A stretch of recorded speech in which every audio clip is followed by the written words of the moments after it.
Prologue. Lena Darcy's fingers tightened around the brush as she scrolled through the newsfeed, her eyes flicking from headline to headline, each one a fresh reminder of the world's madness. The threat of impending war loomed like a shadow over the day, but the real battle, the one she cared about most, was the war for truth. Stay in your heart, the astrologers she followed encouraged. A hollow platitude, a meaningless whisper in the face of tyranny. Love. What would love do? She glanced at her half-finished painting, thick strokes of ketamine yellow illuminating the 3 sunflowers she had been working on for hours. They represented loss, resistance, hope. They represented Yulia Navalny, a woman who had lost her husband to Putin's regime.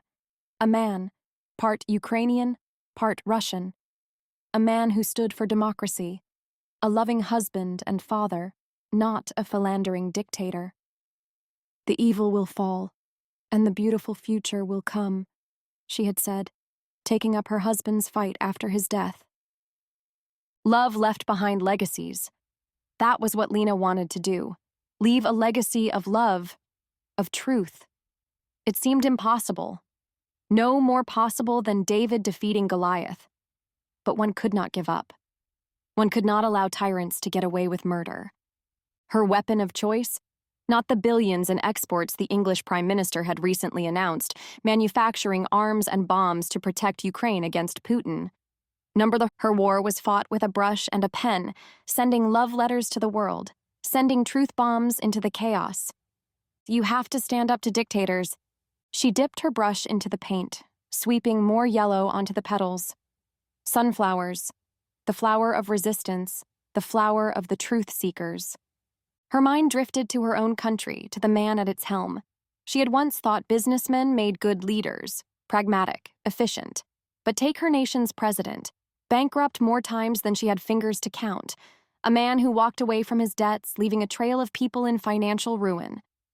And now, his nepotistic children were cozying up to an Arab dictator, a man charged with butchering a journalist like her. Lena exhaled sharply, setting her brush down. She shouldn't be thinking about these things. Hadn't she left that world behind? She was an artist now. That was the plan. Focus on the inner world. Stay in your heart. But that was just it. She had a heart. She couldn't pretend not to care. She couldn't pretend she didn't see, didn't hear, didn't know. She was an artist, yes, but she was also a journalist, a writer, a thinker, a questioner, and as some had come to call her, a dangerous woman. The phone buzzed beside her. She almost didn't look, but habit died hard. An anonymous message flashed across her screen. Stop digging before it's too late. A chill ran through her. She had seen these kinds of threats before, but something about this one felt different. Something told her she was about to walk into something far more dangerous than she had ever imagined. And she had no idea that in just a few hours she would be stepping onto a plane she would never have boarded willingly, face to face with the one man she had sworn to expose. Prince Rafiq al-Hadid,